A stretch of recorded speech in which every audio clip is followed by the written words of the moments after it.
venu prendre mon son. Au fond de mon cœur, tu es venu chez moi, c'est pas fort que tu es venu chercher. Je suis dans mon portable sonne. Le soir, il était vite. J'ai dit ok. Donc en montant, j'ai appelé même le petit dit bon, joue le jeu. Moi, je vais rentrer jouer. Il va qu'on m'appelle. Dit que tu comme si tu venais péter. Ton enfant joue le jeu dans les escaliers. Ah, la pierre met les chaussures. Là, je vais prendre tu vois les portes. Quand je suis arrivé dans ma porte, il faut continuer. Quand je suis rentré, il avait mis avant la télé. Et puis je suis rentré. J'ai mis mon portable sur silence. J'ai dit bien sur silence. J'étais en train de prier. Mais le portable a sonné. Je me demandais comment ça se fait que le portable sonne. Mais j'ai mis le portable sur silence. En priant, j'ai dit, Père, tu fais toujours des trucs pour mettre les gens dans les problèmes. Où je suis là, je ne veux pas quelqu'un. Quelqu'un qui a venu mettre sur mon dos qui serait un poids pour moi, que je vais me battre encore pour pouvoir faire sortir la personne de l'eau. Et encore, je vais survivre. Je ne suis fatigué de survivre. J'ai répondu, je lui ai dit, tentez de prier. Quand j'aurai fini de fester, dès que j'ai fini de prier, je vais fester. Nous sommes allés en Amérique, on a mangé, posé, il a raconté sa vie, qu'il a eu une licence, qu'il est douanier, qu'il est capitaine de la douane, ça rentre ici, ça sort ici, patati patata. J'ai raconté mon histoire, comment ça se fait que je me retrouve ici, on peut sortir ici. Et on est venu, on a commencé à cheminer ensemble. Il n'y avait rien entre nous, pas de rapport, rien.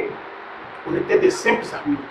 Quand le monsieur va en voyage, je ne sais pas quel foyer il faisait me laisser sa clé, si tu peux me rendre service, t'occuper de ma maison. Donc j'ai commencé à préparer pour lui, il a fait sa lessive, souvent je pouvais faire sa lessive chez moi. Quand il me met de côté, quand il vient, je lui remets ses trucs, rentrer, sortir ici. Mais il n'y avait rien entre nous. Je suis là. Je ne pleure pas de mes enfants, des injures, des humiliations dans l'immeuble. Il vient, il avait la clé, je lui ai donné une clé de ma porte. Il vient fouiller dans ma maison, il est là, il rencontre du n'importe quoi. Un matin, venir mon grand frère, à 5 h du matin, 4 h par là, avant que le jour. 4 h, 5 h, il était couché. J'ouvre la porte, commencer à crier, m'insulter, tout ça. Mon grand frère dit, mais tu m'as amené pour qu'on puisse régler un problème. Mais tu commences à acheter ma poussière devant moi. Qu'est-ce que tu veux que je fasse? Je lui ai rien dit, il est descendu, j'ai retrouvé dans sa voiture. Il dit, c'est maintenant je vais marcher, coucher avec lui. Ben, je ne couchais pas avec lui, je ne faisais rien avec lui, c'est maintenant je vais le faire. Et c'est à partir de là que le monsieur et moi on a commencé à marcher ensemble. Chacun était chez lui. Après on a déménagé, on venait à la cité, à domicile. Mais quand on a déménagé au fond, il y a des trucs qui n'étaient pas cohérents. Le monsieur peut pas faire des mois dehors, peut faire des... Il n'arrivait pas à comprendre. Quand je lui demande, ça devenait des histoires. D'autant des hommes, soit il quittait la maison. Au moins, j'allais comprendre, il était déjà trop tard. Il avait déjà fait ses travaux mystiques. Qu'est-ce qu'il voulait? Il avait fait tout le temps celui qui va tuer, qui va faire tant. Je n'arrivais pas à comprendre. Quand je lui demandais, et tes enfants? Il dit, non, lui n'avait pas d'enfants. Ses enfants sont comme ça. Il dit, bon, moi, je veux connaître tes enfants. Il se disait que ses neveux, ses nièces. Il dit, pour moi, je veux connaître tes enfants.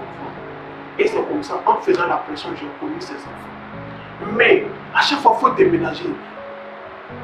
On fait au moins 6 mois dans un quartier. On va partir encore dans un autre quartier. Il faut déménager. C'est là que je suis fatigué de déménager. Et c'est comme ça que nous sommes retrouvés à son nom.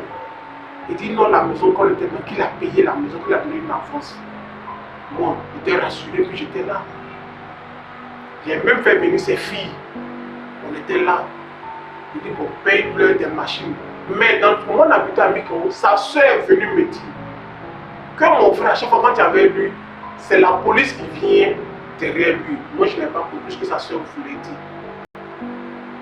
Moi, je l'ai appelé, puisque c'était mon chéri, pour lui dire ah, voilà ce que ta soeur dit. Il a appelé sa soeur pour commencer à m'insulter. Et dans ce moment, il m'a dit sa maman n'a qu'à venir à se faire soigner. La vieille n'a pas voulu venir, mais elle a subi des abus de l'une de ses copines qui vivait.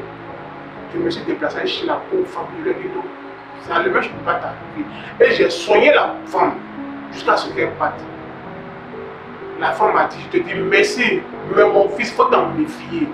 Moi, je n'ai pas compris ce qu'elle voulait dire. C'est quand on arriva à son nom que ce dernier, on était là-bas. Avant qu'il ne tombe malade, c'est là que j'ai compris des bruits.